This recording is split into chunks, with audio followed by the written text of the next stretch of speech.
Emily's story began many years ago, when she was just a young girl with bright eyes and a heart full of hope. She met Thomas on a summer's afternoon when the world seemed to dance in a haze of golden light. Thomas was a quiet soul, someone who carried the weight of the world in his gaze, and yet, there was an undeniable warmth in his smile. He had a gentleness that drew her in, a kind of softness that made her believe in the beauty of love. Their first meeting was simple, a shared glance across the village square.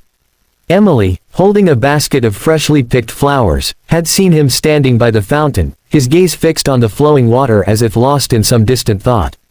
It was a glance that spoke without words, a fleeting connection that lingered long after they parted ways. Days turned into weeks, and Emily found herself inexplicably drawn to Thomas. Their paths crossed more often than she could have ever anticipated, each encounter a quiet affirmation of the bond that was beginning to form between them. Their conversations were soft, their laughter light, and every moment with him seemed to stretch beyond the confines of time. It was as if the universe had conspired to bring them together, weaving their lives in a tapestry of shared glances and whispered promises. It didn't take long before Emily realized that her heart had quietly surrendered to Thomas. She loved him with a depth she couldn't explain, a love that was more than just a feeling, it was a part of her soul. She saw in him not just a man, but a reflection of herself, someone who understood her in ways no one else ever could. They were two halves of the same whole, a love that had been written in the stars long before they had ever met. But as with all beautiful things, their love was not meant to last forever. The shadow of time loomed over them, threatening to tear apart the delicate threads that bound them together. Thomas, though a man of gentle nature, carried a burden that weighed heavily on him. He had dreams, ambitions that called him away from the village, to places where the winds of fortune and fate awaited him. Emily knew this, of course. She had known from the moment they had first spoken that their love would be a brief, fleeting thing. Yet, her heart refused to listen to the quiet whispers of reality.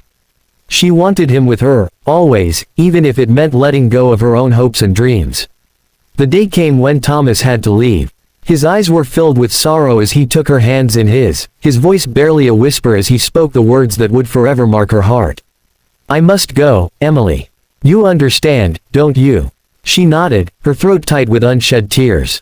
"I understand. I'll return," he promised, his voice filled with such conviction that Emily wanted to believe him, wanted to believe that their love was strong enough to overcome time and distance. But as the days turned into months, and the months into years, Emily's hope began to fade. There were letters, of course, letters filled with love, filled with promises of a future that would be theirs once more. Yet, as the years wore on, the letters grew fewer and farther between, and Emily found herself waiting for a return that seemed less and less likely. Still, she waited. She waited in the quiet of her home, in the peaceful solitude of the village, where everything around her seemed to stand still while her world crumbled.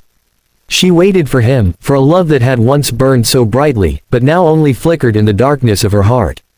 One cold autumn evening, after years of waiting, Emily received a letter. It was from Thomas, but this letter was different from all the others. It was written in a hurried, almost frantic hand, the ink smudged in places as though it had been written with trembling hands. "Emily," the letter began, "I am sorry. I have failed you. I will not be able to return. Please, forgive me." The words sent a chill through her heart, and with them came the overwhelming realization that she would never see Thomas again. The love that had once been so full of promise, so full of hope, had slipped away, lost to the passage of time and the cruel hands of fate. Emily's grief was profound, but it was not the kind of grief that consumes the soul entirely. No, it was a quiet sorrow, a sorrow that echoed through the empty spaces of her life, a sorrow that was part of her now, as much a part of her as her own breath. She mourned not just the loss of Thomas, but the loss of a future they had once dreamed of together. It was a future that would never be. As the years passed, Emily continued to live in the village, her life quiet and uneventful. She never stopped loving Thomas, never stopped carrying the weight of their love in her heart. But she had learned, over time, that love, though powerful, is not always enough to keep two souls together. Sometimes, love must be let go, if only to survive in the memory. But the echoes of that love never truly faded. They lingered in the air, in the corners of her heart, like a whisper on the wind. They were always there, just beyond reach, a presence she could never quite escape.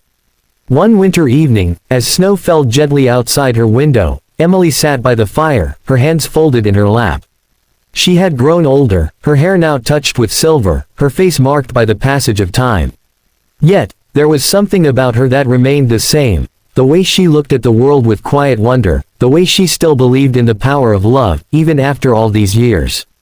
As she gazed into the flickering flames, she felt a sudden warmth spread through her chest. It was as though Thomas was with her once more, his presence surrounding her like a soft embrace. For a moment, time seemed to stand still, and the ache in her heart softened, as though his love had reached her across the distance, across the years. In that fleeting moment, Emily knew that love, true love, never truly fades. It becomes a part of us, woven into the very fabric of our souls, echoing through the corridors of time and space. Though Thomas was gone, his love would remain, an eternal presence in her life. And as she sat there, the snow falling softly outside, Emily whispered the words she had never been able to say before, the words that had remained locked in her heart for so many years. "I forgive you, Thomas.